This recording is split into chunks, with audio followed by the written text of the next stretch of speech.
Hello guys, today our topic is Indian Democracy at Work Part 2 ਭਾਰਤੀ ਲੋਕਤੰਤਰ ਦਾ ਸਰੂਪ ਦਾ ਭਾਗ ਦੂਜਾ ਜਿੰਦੇ ਵਿੱਚ ਅਸੀਂ ਕਰਾਂਗੇ ਭਾਰਤੀ ਲੋਕਤੰਤਰ ਸਰੂਪ ਦੀਆਂ ਵਿਸ਼ੇਸ਼ਤਾਵਾਂ।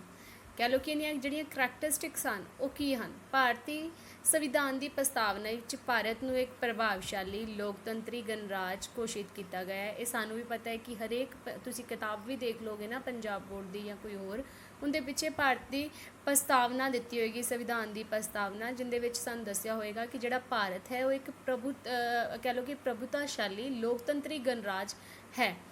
ਲੋਕਤੰਤਰੀ ਸ਼ਾਸਨ ਪ੍ਰਣਾਲੀ ਦੇ ਸਿਧਾਂਤਾਂ ਦੇ ਅਨੁਸਾਰ ਕਈ ਵਿਵਸਥਾਵਾਂ ਸੰਵਿਧਾਨ ਵਿੱਚ ਕੀਤੀਆਂ ਗਈਆਂ ਹਨ। ਹੁਣ ਸਾਡੇ ਦੇਸ਼ ਵਿੱਚ ਸਾਨੂੰ ਪਤਾ ਹੈ ਕਿ ਲੋਕਤੰਤਰੀ ਸ਼ਾਸਨ ਪ੍ਰਣਾਲੀ ਹੈ, ਅਤੇ ਲੋਕਤੰਤਰੀ ਸ਼ਾਸਨ ਪ੍ਰਣਾਲੀ ਨੂੰ ਚਲਾਉਣ ਦੇ ਲਈ ਸੰਵਿਧਾਨ ਦੇ ਵਿੱਚ ਕੁਝ ਇਹੋ ਜਿਹੀਆਂ ਚੀਜ਼ਾਂ ਕੀਤੀਆਂ ਜਾਣੀਆਂ ਚਾਹੀਦੀਆਂ ਜਿਹਦੇ ਨਾਲ ਇੱਕ ਸਫਲ ਲੋਕਤੰਤਰੀ ਸ਼ਾਸਨ ਪ੍ਰਣਾਲੀ ਸੰਭਵ ਹੋ ਸਕੇ।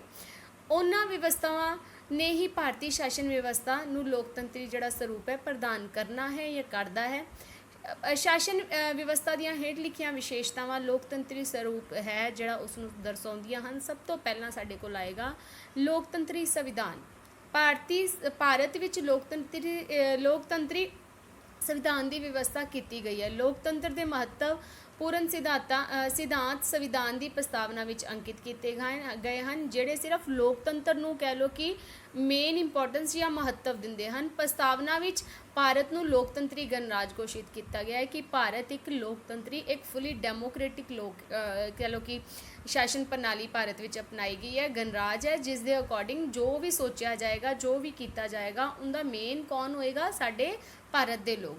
ਪ੍ਰਸਤਾਵਨਾ ਵਿੱਚ ਲੋਕਾਂ ਨੂੰ ਸਮਾਜਿਕ, ਨਾਗਰਿਕ ਨੂੰ ਰੁਤਬੇ ਅਤੇ ਅਵਸਰ ਦੀ ਸਮਾਨਤਾ, ਮਨੁੱਖੀ ਭਾਈਚਾਰੇ ਦੀ ਭਾਵਨਾ ਦਾ ਵਿਕਾਸ ਆਦਿ ਦਾ ਵਿਸ਼ਵਾਸ ਦਿਵਾਇਆ ਗਿਆ ਹੈ, ਜਿਸ ਦੇ ਅਕੋਰਡਿੰਗ ਲੋਕਾਂ ਨੂੰ ਇਹ ਵਿਸ਼ਵਾਸ ਦਿਵਾਇਆ ਗਿਆ ਹੈ ਕਿ ਚਾਹੇ ਉਹ ਸਮਾਜਿਕ ਅਧਿਕਾਰ ਹੋਣ, ਚਾਹੇ ਉਹਨਾਂ ਦੇ ਨਾਗਰਿਕ ਅਧਿਕਾਰ ਹੋਣ, ਜਾਂ ਕੋਈ ਰੁਤਬਾ ਹੋਵੇ, ਕਹਿ ਲਓ ਕਿ ਉਹਨਾਂ ਦੇ ਇਹਨਾਂ ਚੀਜ਼ਾਂ ਨੂੰ ਲੈ ਕੇ, ਕਿਸੇ ਤਰ੍ਹਾਂ ਦੀ ਜੌਬ ਨੂੰ ਲੈ ਕੇ ਅਸਮਾਨਤਾਵਾਂ ਨਹੀਂ ਉਹਨਾਂ ਨਾਲ ਕੀਤੀਆਂ ਜਾਣਗੀਆਂ। ਉਹਨਾਂ ਵਿੱਚ ਆਪਸੀ ਭਾਈਚਾਰੇ ਨੂੰ ਬਣਾਉਣ ਦੀ ਕੋਸ਼ਿਸ਼ ਕੀਤੀ ਜਾਏਗੀ, ਸਭ ਨੂੰ ਸਮਾਨ ਸਮਝਿਆ ਜਾਏਗਾ। ਪ੍ਰਸਤਾਵਨਾ ਦੀਆਂ ਇਹ ਸਾਰੀਆਂ ਵਿਸ਼ੇਸ਼ਤਾਵਾਂ ਲੋਕਤੰਤਰ ਦੇ ਸਰੂਪ ਨੂੰ ਹੀ ਦਰਸਾਉਂਦੀਆਂ ਹਨ। ਸਾਡੇ ਕੋਲ ਆ ਜਾਂਦਾ ਹੈ ਸਮਾਨਤਾ। ਲੋਕਤੰਤਰ ਦਾ ਮੁੱਖ ਸਿਧਾਂਤ ਨਾਗਰਿਕ ਦੀ ਸਮਾਨਤਾ ਹੈ। ਜਿੰਨੇ ਵੀ ਨਾਗਰਿਕ ਹਨ, ਜਿੰਨੇ ਵੀ ਵੋਟ ਪਾਉਂਦੇ ਹਨ, ਆਪਦੀ ਸਰਕਾਰ ਨੂੰ ਚੁਣਦੇ ਹਨ। ਭਾਰਤੀ ਸੰਵਿਧਾਨ ਨਾਗਰਿਕ ਨੂੰ ਸਮਾਜਿਕ, ਆਰਥਿਕ ਅਤੇ ਰਾਜਨੀਤਿਕ ਸਮਾਨਤਾਵਾਂ ਦੇਣ ਲਈ ਵਚਨਬੱਧ ਹੈ ਕਿ ਉਹ ਇਹ ਤਿੰਨੋਂ ਤਰ੍ਹਾਂ ਦੀਆਂ ਸਮਾਨਤਾਵਾਂ ਲੋਕਾਂ ਨੂੰ ਦੇਵੇਗੀ। ਸਮਾਜ ਦੇ ਵਿੱਚ ਸਮਾਨ ਸਮਝਿਆ ਜਾਣਾ, ਚਾਹੇ ਉਹ ਕਿਸੇ ਤਰ੍ਹਾਂ ਦਾ ਵੀ ਕੋਈ ਕੰਮ ਕਰਦੇ ਹਨ ਆਪਣੀ ਜੀਵਿਕਾ ਨੂੰ ਕਮਾਉਣ ਦੇ ਲਈ, ਆਪਦੇ ਘਰ ਦੇ ਨੂੰ ਚਲਾਉਣ ਦੇ ਲਈ, ਜਿਸ ਤਰ੍ਹਾਂ ਦਾ ਵੀ ਛੋਟਾ ਕੰਮ ਹੈ, ਵੱਡਾ ਕੰਮ ਹੈ, ਉਹ ਮਿਹਨਤ ਕਰਕੇ ਆਪਣਾ ਘਰ ਚਲਾ ਰਹੇ ਹਨ, ਤਾਂ ਉਹਨਾਂ ਨੂੰ ਸਮਾਜ ਦੇ ਵਿੱਚ ਕਹਿ ਲਓ ਇੱਕ ਸਮਾਜਿਕ ਦਰਜਾ ਦਿੱਤਾ ਜਾਏਗਾ ਕਿ ਸਮਾਜ ਦੇ ਵਿੱਚ ਉਹ ਸਮਾਨ ਹਨ, ਕਿਸੇ ਤਰ੍ਹਾਂ ਦਾ ਉਹਨਾਂ ਨਾਲ ਭੇਦਭਾਵ ਨਹੀਂ ਕੀਤਾ ਜਾਏਗਾ। ਆਰਥਿਕ ਤੌਰ 'ਤੇ ਜਿਸ ਵਿੱਚ ਜਿੰਨੀ ਕਾਬਲੀਅਤ ਹੈ ਉਹ ਉਸ ਤਰ੍ਹਾਂ ਦੀ ਨੌਕਰੀ ਨੂੰ ਪਾ ਸਕੇਗਾ, ਉਸ ਤਰ੍ਹਾਂ ਆਰਥਿਕ ਲੈਵਲ 'ਤੇ ਵੀ ਉਸ ਨਾਲ ਇਸ ਚੀਜ਼ ਦਾ ਕੋਈ ਵਿਤਕਰਾ ਨਹੀਂ ਕੀਤਾ ਜਾਏਗਾ। ਰਾਜਨੀਤਿਕ ਸਮਾਨਤਾ ਦੇ ਆਧਾਰ 'ਤੇ ਕੋਈ ਵੀ ਨਾਗਰਿਕ ਜਦੋਂ ਵੀ 18 ਸਾਲ ਦਾ ਹੋ ਜਾਂਦਾ ਹੈ ਤਾਂ ਉਸ ਨੂੰ ਬਿਨਾਂ ਕਿਸੇ ਭੇਦਭਾਵ 'ਤੇ ਆਪਣੀ ਸਰਕਾਰ ਨੂੰ ਚੁਣਨ ਦੀ ਜਿਹੜੀ ਹਿੱਸੇਦਾਰੀ ਹੈ ਜਾਂ ਵੋਟ ਦਾ ਅਧਿਕਾਰ ਹੈ ਉਹ ਦਿੱਤਾ ਜਾਏਗਾ। ਠੀਕ ਹੈ, ਤਾਂ ਇਸ ਤਰ੍ਹਾਂ ਦੇ ਸਾਰੇ ਅਧਿਕਾਰ ਭਾਰਤ ਦੇ ਨਾਗਰਿਕਾਂ ਨੂੰ ਸਮਾਨ ਅਧਿਕਾਰ ਦਿੱਤੇ ਜਾਣਗੇ, ਕਿਸੇ ਤਰ੍ਹਾਂ ਦਾ ਬਿਨਾਂ ਭੇਦਭਾਵ ਕੀਤੇ ਦਿੱਤੇ ਜਾਣਗੇ। ਨੈਕਸਟ ਸਾਡੇ ਕੋਲ ਆ ਜਾਂਦਾ ਹੈ ਸੁਤੰਤਰਤਾਵਾਂ। ਸੁਤੰਤਰਤਾ ਲੋਕਤੰਤਰ ਦਾ ਮੂਲ ਸਿਧਾਂਤ ਹੈ, ਮੁੱਖ ਸਿਧਾਂਤ ਹੈ। ਭਾਰਤੀ ਸੰਵਿਧਾਨ ਅਨੁਸਾਰ ਨਾਗਰਿਕ ਨੂੰ ਉਹ ਸਾਰੀਆਂ ਸੁਤੰਤਰਤਾ ਪ੍ਰਦਾਨ ਕੀਤੀਆਂ ਗਈਆਂ ਹਨ ਜੋ ਉਦਾਰਵਾਦੀ ਲੋਕਤੰਤਰ ਲਈ ਜ਼ਰੂਰੀ ਹੈ। ਉਦਾਰਵਾਦੀ ਲੋਕਤੰਤਰ ਗਾਇਜ਼ ਜਿੰਦੇ ਵਿੱਚ ਸਭ ਬਾਰੇ ਸੋਚਿਆ ਜਾਵੇ, ਕਿ ਕਿਸੇ ਨਾਲ ਭੇਦਭਾਵ ਨਾ ਕਰਦਿਆਂ ਹੋਇਆਂ, ਕਿਸੇ ਨੂੰ ਨੀਵਾਂ ਨਾ ਸਮਝਦਿਆਂ ਹੋਇਆਂ ਸਭ ਨੂੰ ਸਮਾਨ ਸਮਝਿਆ ਜਾਏ। ਉਦਾਹਰਨ ਲਈ ਭਾਸ਼ਣ ਦੇਣ ਅਤੇ ਵਿਚਾਰ ਪ੍ਰਗਟ, ਚਾਹੇ ਉਹ ਕਿਸੇ ਤਰ੍ਹਾਂ ਦਾ ਭਾਸ਼ਣ ਦੇਣਾ, ਆਪਣੇ ਵਿਚਾਰਾਂ ਨੂੰ ਪ੍ਰਗਟਾਉਣਾ ਹੈ, ਇਸ ਤਰ੍ਹਾਂ ਦੀ ਵੀ ਸੁਤੰਤਰਤਾ ਉਹਨਾਂ ਨੂੰ ਦਿੱਤੀ ਜਾਏਗੀ।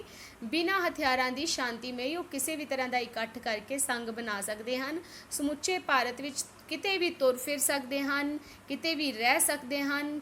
ਠੀਕ ਹੈ, ਉਹਨਾਂ ਨੂੰ ਪੂਰੀ ਤਰ੍ਹਾਂ ਆਜ਼ਾਦੀ ਹੋਏਗੀ। ਕਿਸੇ ਤਰ੍ਹਾਂ ਦਾ ਵਪਾਰ ਕਿੱਤਾ ਕਰਨ ਦੀ ਦਾ ਜਿਹੜਾ ਅਧਿਕਾਰ ਹੈ ਉਹ ਵੀ ਦਿੱਤੇ ਜਾਣਗੇ। ਭਾਰਤੀ ਨਾਗਰਿਕ ਨੂੰ ਸਰਕਾਰ ਦੀ ਆਲੋਚਨਾ ਅਤੇ ਵਿਰੋਧ ਦੀ ਵੀ ਆਜ਼ਾਦੀ ਹੋਏਗੀ। ਜੇ ਉਹਨਾਂ ਨੂੰ ਲੱਗਦਾ ਹੈ ਕਿ ਉਹਨਾਂ ਦੀ ਸਰਕਾਰ ਉਹਨਾਂ ਦੇ ਖਿਲਾਫ ਕੁਝ ਕਰ ਰਹੀ ਹੈ ਜਾਂ ਉਹਨਾਂ ਦੇ ਅਕੋਰਡਿੰਗ ਉਹਨਾਂ ਦੀਆਂ ਸਮਾਨਤਾਵਾਂ ਜਾਂ ਸੁਤੰਤਰਤਾਵਾਂ ਨੂੰ ਭੰਗ ਕਰਨ ਦੀ ਕੋਸ਼ਿਸ਼ ਕਰ ਰਹੀ ਹੈ, ਤਾਂ ਵੀ ਉਹ ਇਹਨਾਂ ਦੀ ਆਲੋਚਨਾ ਕਰ ਸਕਦੇ ਹਨ।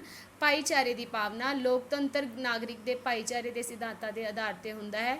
ਇਸ ਦਾ ਭਾਵ ਹੈ ਕਿ ਦੇਸ਼ ਵਿੱਚ ਵਸਦੇ ਲੋਕ ਭਾਵੇਂ ਵੱਖ-ਵੱਖ ਜਾਤੀਆਂ ਦੇ ਹੋਣ, ਭਾਵੇਂ ਅਲੱਗ-ਅਲੱਗ ਨਸਲਾਂ ਦੇ ਹੋਣ, ਭਾਵੇਂ ਉਹਨਾਂ ਦੇ ਧਰਮ, ਭਾਸ਼ਾਵਾਂ ਸੰਬੰਧੀ ਕਿਸ ਤਰ੍ਹਾਂ ਦੇ ਕਹਿ ਲਓ ਕਿ ਉਹਨਾਂ ਵਿੱਚ ਆਪਸੀ ਬਦਲਾਵ ਜਾਂ ਕਹਿ ਲਓ ਪਰਿਵਰਤਨ ਹੋਣ, ਉਸ ਦੇ ਬਾਵਜੂਦ ਉਹਨਾਂ ਵਿੱਚ ਜਿਹੜਾ ਭਾਈਚਾਰੇ ਦੀ ਭਾਵਨਾ ਦਾ ਸੰਚਾਰ ਹੈ ਉਹ ਹਮੇਸ਼ਾ ਹੋਣਾ ਚਾਹੀਦਾ ਹੈ। ਭਾਰਤੀ ਸੰਵਿਧਾਨ ਦੀ ਪ੍ਰਸਤਾਵਨਾ ਵਿੱਚ ਇਹ ਅੰਕਿਤ ਕੀਤਾ ਗਿਆ ਹੈ ਕਿ ਸਾਰੇ ਨਾਗਰਿਕਾਂ ਵਿੱਚ ਭਾਈਚਾਰੇ ਦੀ ਭਾਵਨਾ ਵਿਕਸਿਤ ਕੀਤੀ ਜਾਏਗੀ ਤੇ ਹਰ ਵਿਅਕਤੀ ਨੂੰ ਉਸ ਲਈ ਪ੍ਰਾਊਡ ਕਰਨਾ ਯਕੀਨੀ ਬਣਾਇਆ ਜਾਏਗਾ। ਬਾਲਕ ਮਤ ਅਧਿਕਾਰ, ਇਸ ਦੇ ਅਕੋਰਡਿੰਗ ਸਾਡੇ ਦੇਸ਼ ਦੇ ਵਿੱਚ ਬਿਨਾਂ ਕਿਸੇ ਭੇਦਭਾਵ ਦੇ ਜਿਹੜਾ ਰਾਜਨੀਤਿਕ ਅਧਿਕਾਰ ਦਿੱਤਾ ਗਿਆ ਹੈ। ਕਿਸੇ ਨਾਗਰਿਕ ਨਾਲ ਕਿਸੇ ਤਰ੍ਹਾਂ ਦਾ ਭੇਦਭਾਵ ਨਹੀਂ ਕੀਤਾ ਜਾਏਗਾ। ਜਦੋਂ ਵੀ ਕੋਈ ਨਾਗਰਿਕ 18 ਸਾਲ ਦਾ ਹੋ ਜਾਂਦਾ ਹੈ ਤਾਂ ਉਸ ਨੂੰ ਆਪਣਾ ਪ੍ਰਤੀਨਿਧੀ ਚੁਣਨ ਦਾ ਪੂਰਾ ਅਧਿਕਾਰ ਹੋਏਗਾ ਜਾਂ ਇਲੈਕਸ਼ਨਸ ਦੇ ਵਿੱਚ ਭਾਗ ਲੈਣ ਦਾ ਪੂਰਾ ਅਧਿਕਾਰ ਹੋਏਗਾ। ਇਸ ਤੋਂ ਇਲਾਵਾ ਭਾਰਤੀ ਸੰਸਦ ਦੀਆਂ ਚੋਣਾਂ ਬਾਲਕ ਮਤ ਅਧਿਕਾਰ ਦੇ ਪ੍ਰਤੱਖ ਤੌਰ ਤੇ ਹੀ ਕਰਵਾਈਆਂ ਜਾਂਦੀਆਂ ਹਨ। ਸੰਯੁਕਤ ਚੋਣ ਪ੍ਰਣਾਲੀ, ਭਾਰਤੀ ਸੰਵਿਧਾਨ ਸੰਪਰਦਾਇਕ ਚੋਣ ਪ੍ਰਣਾਲੀ ਦੀ ਥਾਂ ਤੇ ਸੰਯੁਕਤ ਚੋਣ ਪ੍ਰਣਾਲੀ ਦੀ ਵਿਵਸਥਾ ਕਰਦਾ ਹੈ।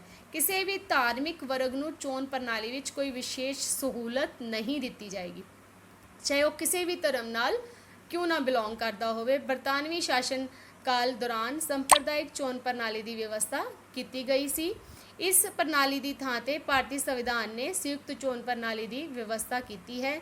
ਸੰਖੇਪ ਵਿੱਚ ਇਸ ਪ੍ਰਣਾਲੀ ਅਧੀਨ ਸਾਰੇ ਧਰਮਾਂ, ਨਸਲਾਂ, ਭਾਸ਼ਾ ਆਦਿ ਲੋਕਾਂ ਆਪਣੇ ਇਲਾਕੇ ਦੇ ਸਾਂਝੇ ਉਮੀਦਵਾਰਾਂ ਦੀ ਚੋਣ ਕਰਦੇ ਹਨ। ਨੈਕਸਟ ਸਾਡੇ ਕੋਲ ਆ ਜਾਂਦਾ ਹੈ ਰਾਜਨੀਤਿਕ ਅਧਿਕਾਰ। ਲੋਕਤੰਤਰ ਲਈ ਰਾਜਨੀਤਿਕ ਅਧਿਕਾਰ ਇਸ ਦੀ ਜਿੰਦ ਜਾਨ ਹੁੰਦੇ ਹਨ। ਜਿਵੇਂ ਕਿ ਮੈਂ ਪਹਿਲਾਂ ਵੀ ਦੱਸਿਆ, ਜਦੋਂ ਕੋਈ ਨਾਗਰਿਕ 18 ਸਾਲ ਦਾ ਹੁੰਦਾ ਹੈ ਤਾਂ ਉਸ ਨੂੰ ਵੋਟ ਦੇਣ ਦਾ ਅਧਿਕਾਰ ਦਿੱਤਾ ਗਿਆ ਹੈ। ਹਰੇਕ 25 ਸਾਲ ਜਾਂ 25 ਸਾਲ ਤੋਂ ਵੱਧ ਉਮਰ ਦਾ ਜਿਹੜਾ ਨਾਗਰਿਕ ਹੈ ਉਸ ਨੂੰ ਚੋਣ ਲੜਨ ਦਾ ਅਧਿਕਾਰ ਵੀ ਦਿੱਤਾ ਗਿਆ ਹੈ। ਜੋ ਕੰਡੀਸ਼ਨਸ ਰੱਖੀਆਂ ਉਹ ਸਾਰਿਆਂ ਲਈ ਕਾਮਨ ਕੰਡੀਸ਼ਨਸ ਹਨ ਕਿ ਉਹਦੀ ਕੁਆਲੀਫਿਕੇਸ਼ਨ ਜੋ ਵੀ ਰੱਖੀ ਹੈ ਗਾਇਜ਼ ਉਹ ਸਾਰਿਆਂ ਨੂੰ ਫੋਲੋ ਕਰਨੀ ਹੈ। ਠੀਕ ਹੈ, ਉਹਦੇ ਵਿੱਚ ਕਿਸੇ ਤਰ੍ਹਾਂ ਦਾ ਕੋਈ ਭੇਦਭਾਵ ਨਹੀਂ ਹੋਏਗਾ। ਪਿੰਡ ਦੀ ਪੰਚਾਇਤ ਤੋਂ ਲੈ ਕੇ ਭਾਰਤੀ ਸੰਸਦ ਤੱਕ ਸਾਰੀਆਂ ਪ੍ਰਤੀਨਿਧੀ ਸੰਸਥਾਵਾਂ ਨੂੰ ਚੁਣਨ ਦਾ ਅਧਿਕਾਰ ਭਾਰਤੀ ਬਾਲਗਾਂ ਨੂੰ ਦਿੱਤਾ ਗਿਆ ਹੈ। ਰਾਜਨੀਤਿਕ ਅਧਿਕਾਰ ਹੀ ਲੋਕਤੰਤਰ ਦੀ ਰੂਹ ਹੁੰਦੇ ਹਨ। ਸੁਤੰਤਰ ਅਤੇ ਨਿਰਪੱਖ ਨਿਆਂਪਾਲਿਕਾ, ਭਾਰਤੀ ਸੰਵਿਧਾਨ ਅਨੁਸਾਰ ਸਾਡੇ ਦੇਸ਼ ਦੀ ਨਿਆਂਪਾਲਿਕਾ ਨੂੰ ਸੁਤੰਤਰ ਅਤੇ ਨਿਰਪੱਖ ਬਣਾਉਣ ਦੀ ਵੀ ਵਿਵਸਥਾ ਕੀਤਾ ਗਿਆ ਹੈ। ਇਸ ਕਰਕੇ ਉਹਨਾਂ ਨੂੰ ਕਿਸੇ ਦੇ ਅੰਡਰ ਜਾਂ ਕੰਟਰੋਲ ਵਿੱਚ ਨਹੀਂ ਰੱਖਿਆ ਗਿਆ ਤੇ ਉਸ ਨੂੰ ਸਰਵਉੱਚ ਮੰਨਿਆ ਗਿਆ ਹੈ। ਧਰਮ ਨਿਰਪੱਖਤਾ, ਲੋਕਤੰਤਰੀ ਰਾਜ ਨਾਗਰਿਕ ਦੇ ਧਾਰਮਿਕ ਮਾਮਲਿਆਂ ਵਿੱਚ ਦਖਲ ਨਹੀਂ ਦਿੰਦਾ। ਭਾਰਤ ਇੱਕ ਅਜਿਹਾ ਦੇਸ਼ ਹੈ ਜਿਸ ਵਿੱਚ ਵੱਖ-ਵੱਖ ਧਰਮਾਂ, ਜਾਤਾਂ, ਨਸਲਾਂ ਦੇ ਲੋਕ ਰਹਿੰਦੇ ਹਨ। ਸੰਵਿਧਾਨ ਦੇ ਅਨੁਸਾਰ ਭਾਰਤ ਨੂੰ ਧਰਮ ਨਿਰਪੱਖ ਰਾਜ ਬਣਾਇਆ ਗਿਆ ਹੈ, ਜਿਸ ਨਾਲ ਧਰਮ ਨੂੰ ਲੈ ਕੇ ਕਿਸੇ ਤਰ੍ਹਾਂ ਦਾ ਭੇਦਭਾਵ ਨਹੀਂ ਕੀਤਾ ਜਾਏਗਾ, ਕਿਉਂਕਿ ਭਾਰਤ ਵਿੱਚ ਕਿਸੇ ਧਰਮ ਨੂੰ ਰਾਜ ਦਾ ਧਰਮ ਦਾ ਰੁਤਬਾ ਨਹੀਂ ਦਿੱਤਾ ਗਿਆ। ਰਾਜ ਦਾ ਆਪਣਾ ਕੋਈ ਧਰਮ ਨਹੀਂ ਹੁੰਦਾ, ਭਾਵ ਕਿਸੇ ਵੀ ਧਰਮ ਨੂੰ ਸਰਕਾਰ ਦੀ ਸਰਪ੍ਰਸਤੀ ਪ੍ਰਦਾਨ ਨਹੀਂ ਕੀਤੀ ਗਈ। ਨੈਕਸਟ ਸਾਡੇ ਕੋਲ ਆ ਗਿਆ ਨਿਸ਼ਚਿਤ ਕਾਲੀਨ ਤੇ ਸੁਤੰਤਰ ਚੋਣਾਂ। ਇੱਕ ਟਾਈਮ ਪੀਰੀਅਡ ਦੇ ਅਕੋਰਡਿੰਗ ਜਦੋਂ ਵੀ ਜਿੰਨੇ 5 ਸਾਲ ਦੇ ਪਿੱਛੋਂ ਸੰਸਦ ਅਤੇ ਰਾਜ ਵਿਧਾਨ ਮੰਡਲਾਂ ਦੀਆਂ ਜਿਹੜੀਆਂ ਚੋਣਾਂ ਉਹ ਕਰਵਾਈਆਂ ਜਾਣਗੀਆਂ। ਨਿਸ਼ਚਿਤ ਸਮੇਂ ਪਿੱਛੋਂ ਚੋਣ ਕਰਵਾਉਣ ਨਾਲ ਲੋਕਾਂ ਦਾ ਜਿਹੜਾ ਵਿਸ਼ਵਾਸ ਹੈ ਉਹ ਸਰਕਾਰ 'ਤੇ ਬਣਿਆ ਰਹਿੰਦਾ ਹੈ। ਲੋਕ ਅਜਿਹੀ ਸਰਕਾਰ ਨੂੰ ਆਪਣੀ ਸਰਕਾਰ ਸਮਝਦੇ ਹਨ ਅਤੇ ਉਸ ਦੀ ਉਚਿਤਤਾ ਨੂੰ ਸਵੀਕਾਰ ਕਰਦੇ ਹਨ। ਭਾਰਤ ਵਿੱਚ ਹੁਣ 16 ਆਮ ਚੋਣਾਵਾਂ ਕਰਵਾਈਆਂ ਜਾ ਚੁੱਕੀਆਂ ਹਨ। ਸੰਵਿਧਾਨ ਅਨੁਸਾਰ ਇੱਕ ਸੁਤੰਤਰ ਚੋਣ ਆਯੋਗ ਦੀ ਸਥਾਪਨਾ ਕੀਤੀ ਗਈ ਹੈ, ਜੋ ਕਿ ਹੁਣ ਤੱਕ ਤਾਂ ਗਾਇਜ਼ 17 ਆਮ ਚੁਣਾਵ ਹੋ ਚੁੱਕੇ ਹਨ, ਜੋ ਕਿ ਸੁਤੰਤਰ ਅਤੇ ਨਿਰਪੱਖ ਚੋਣਾਂ ਕਰਵਾਉਣ ਲਈ ਜ਼ਿੰਮੇਵਾਰ ਹਨ। ਅਜਿਹੀਆਂ ਚੋਣਾਂ ਕਰਵਾਉਣ ਲਈ ਯਤਨਸ਼ੀਲ ਹਨ। ਨੈਕਸਟ ਸਾਡੇ ਕੋਲ ਆ ਜਾਂਦਾ ਹੈ ਲਾਸਟ ਪੁਆਇੰਟ ਗਣਰਾਜੀ ਸ਼ਾਸਨ ਪ੍ਰਣਾਲੀ। ਸੰਵਿਧਾਨ ਦੀ ਪ੍ਰਸਤਾਵਨਾ ਅਨੁਸਾਰ ਭਾਰਤ ਨੂੰ ਲੋਕਤੰਤਰੀ ਗਣਰਾਜ ਬਣਾਇਆ ਗਿਆ ਹੈ। ਠੀਕ ਹੈ, ਭਾਰਤ ਇੱਕ ਲੋਕਤੰਤਰੀ ਗਣਰਾਜ ਹੈ ਜਿੱਥੇ ਜਿਹੜੀ ਸਰਵਉੱਚ ਸ਼ਕਤੀ ਹੈ ਉਹ ਵਿਅਕਤੀ ਹਨ ਜਾਂ ਲੋਕ ਹਨ, ਸਗੋਂ ਸਮੁੱਚੀ ਜਨਤਾ ਦੇ ਕੋਲ ਹੈ। ਹੋਰ ਕਿਸੇ ਕੋਲ ਕਹਿ ਲਓ ਕਿ ਜਿਹੜੀ ਮੇਨ ਸ਼ਕਤੀ ਹੈ ਉਹ ਕਿਸੇ ਨੂੰ ਨਹੀਂ ਦਿੱਤੀ ਗਈ। ਕੁਝ ਵਿਅਕਤੀਆਂ ਦੇ ਹੱਥਾਂ ਵਿੱਚ ਉਹ ਪਾਵਰ ਨਹੀਂ ਹੈ। ਸਰਕਾਰ ਲੋਕਾਂ ਪ੍ਰਤੀ ਜ਼ਿੰਮੇਵਾਰ ਹੈ। ਸਰਕਾਰ ਦਾ ਮੁੱਖ ਜਿਹੜਾ ਰਾਸ਼ਟਰਪਤੀ ਹੈ ਜੋ ਜਨਤਾ ਦੁਆਰਾ ਅਪ੍ਰਤੱਖ ਰੂਪ ਵਿੱਚ ਚੁਣਿਆ ਜਾਂਦਾ ਹੈ। ਗਣਰਾਜ ਵਿੱਚ ਰਾਜ ਦੇ ਮੁਖੀ ਦਾ ਆਧਾਰ ਚੋਣਾਂ ਹੁੰਦੀਆਂ ਹਨ, ਵਿਰਸਾ ਨਹੀਂ। ਭਾਰਤੀ ਲੋਕਤੰਤਰ ਦੀਆਂ ਵਿਸ਼ੇਸ਼ਤਾਵਾਂ ਦੇ ਆਧਾਰ 'ਤੇ ਅਸੀਂ ਕਹਿ ਸਕਦੇ ਹਾਂ ਕਿ ਲੋਕਤੰਤਰੀ ਰਾਜ ਭਾਰਤ ਜਿਹੜਾ ਹੈ ਇੱਕ ਲੋਕਤੰਤਰੀ ਰਾਜ ਹੈ।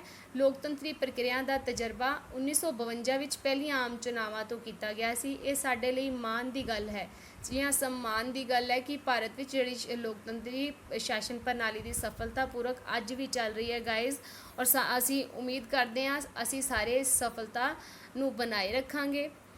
Okay guys, bye. ज़्यादा ਤੋਂ ज़्यादा ਚੈਨਲ ਨੂੰ ਸਬਸਕ੍ਰਾਈਬ ਕਰੋ, ਲਾਈਕ ਕਰੋ, ਸ਼ੇਅਰ ਕਰੋ ਅਤੇ ज़्यादा ਤੋਂ ज़्यादा ਜੋ ਵੀ ਤੁਹਾਡੇ ਡਾਊਟਸ ਹਨ ਉਹਨਾਂ ਨੂੰ ਕਮੈਂਟਸ ਦੇ ਵਿੱਚ ਜ਼ਰੂਰ ਦੱਸੋ। ਓਕੇ ਗਾਇਜ਼, ਬਾਏ, ਮਿਲਦੇ ਹਾਂ ਨੈਕਸਟ ਵੀਡੀਓ ਵਿੱਚ ਨੈਕਸਟ ਪਾਰਟ ਨੂੰ ਲੈ ਕੇ।